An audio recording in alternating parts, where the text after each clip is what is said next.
running up to the door, and clearly that she's distraught. Something's wrong. She tries to talk to her. Little Susie has nothing to do with mom. She says, "I'm going to my room," and she runs upstairs, slams the door, and is absolutely uncontrollably sobbing in her room. Hours go by, and mom's listening to this, and she tries over and over and over again to go upstairs and talk to little Susie and find out what's going wrong. And Susie doesn't want to talk about it, doesn't want to unlock the door. Finally, that evening, Dad comes home. Here's the report from Mom about what's been going on.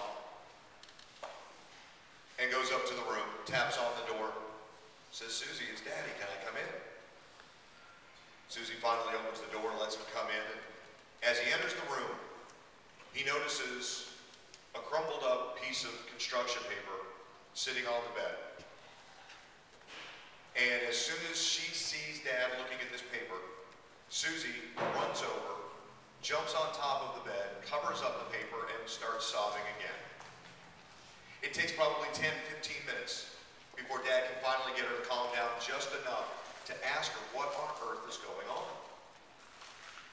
And finally, through the sobs, Susie's about cried out, and she says, "I made a picture in art class today." And Dad says, "Well, can I see it?" Susie doesn't want to share it, but eventually, reluctantly, she pulls the crumpled up piece of paper away and hands it to her father, who opens it up and, as any father would, exclaims, "Susie, this is gorgeous." And he starts to look at the picture and he says, "I remember this house that you drew here. This is the summer beach house that we stayed in." She says, "Yeah, Daddy, that's right. I drew our beach house." And as she continues to look at the picture, Daddy says, "The sun was really hot that day. I love the way you drew it there with the smiley face and everything. That was really hot." She says, "Yeah, I remember. That's exactly what I remember. It was really, really hot. So I drew the sun really, really big."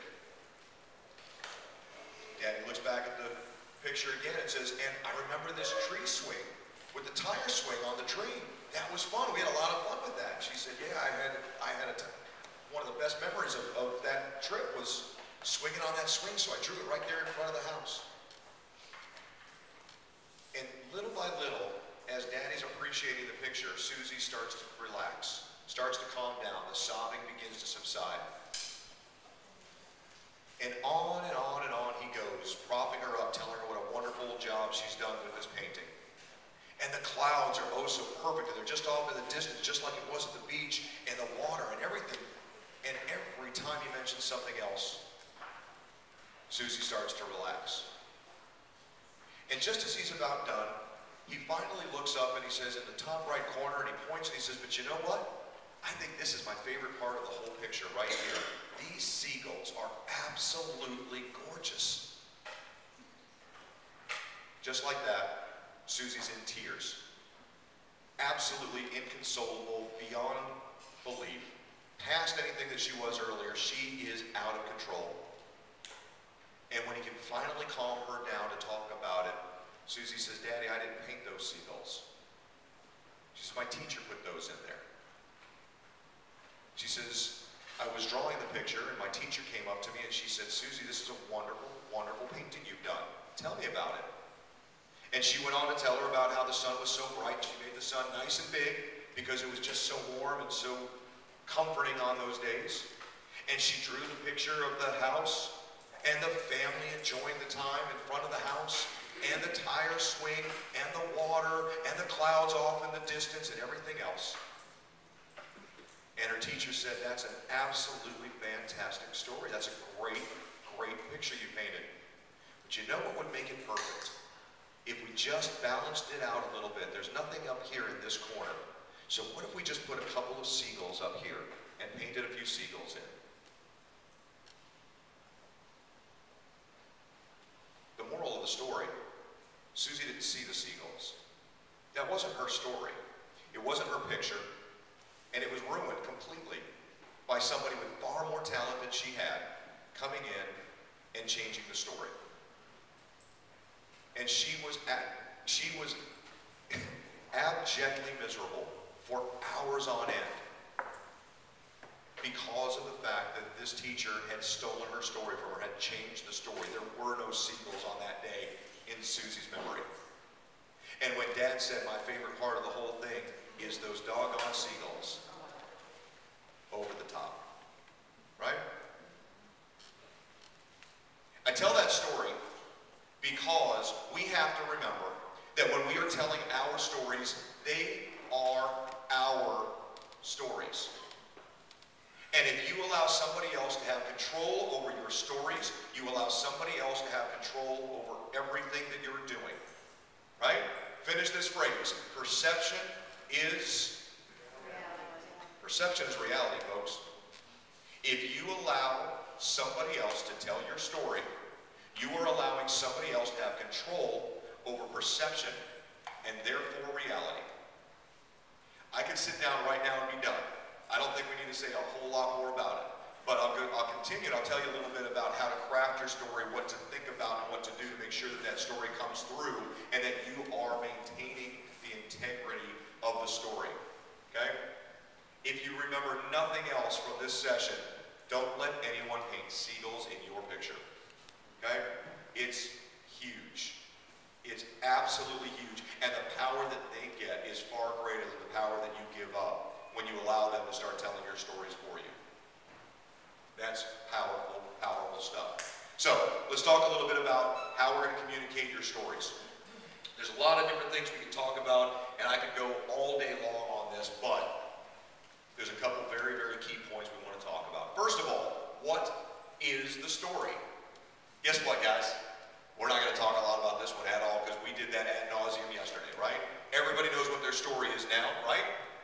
We're moving away from the old value proposition. We're moving into the new style value proposition. We're taking everything that most of us have been doing for the last 20 years. We're turning it 180 degrees. We're flipping it on its head. We're doing something different, right? We're not focusing on the old stuff. We're not focusing on the ribbon cuttings and the networking events and the annual dinners and those sorts of things. We're focusing on the true value that we bring to our community every single day for every single business owner, whether they're a member of our Chamber of Commerce or not. Right? Everybody still with me? Yep. All right, just checking. Everybody's a little tired. Everybody's ready to scoot on out. I get it. I'll keep it going. Guys, the most important part of telling your story is figuring out what in the hell is the story in the first place. It really is. That's the toughest part. What on earth is the story? What do I want to get out there? Okay? Why do I want to get that out there? Why is it important for me to get that part out there? It's huge. If you start there, you're on good footing. If you start someplace else, you're going to get lost. Right? Susie started from a memory. And she painted exactly what she saw, and she didn't get lost until somebody else jammed something in there that wasn't in her memory. Okay? The story has to be our story. The story has to be authentic to us. The story has to be something that is going to be beneficial to the people who read it, who hear it, who are going to hopefully tell it for us in the future. Okay? We've got to know what the story is in the first place. We can see that? It's a little washed out a little bit. The next piece of the puzzle, I want to say each one of these is the most important part, but obviously they can't all be the most important part because then you think that I'm selling you Toyotas. But it's important. You have to identify your audience. Okay? You have to identify your audience. Now this is where it gets tricky because a lot of times we have multiple audiences for the exact same story. Right? Our board of directors is a different audience than our general membership. True or false? Absolutely true, right? We can say things in our board of directors meetings that we may not say to the general membership. True or false? Right? We might say things to our members that we wouldn't say to our board of directors potentially.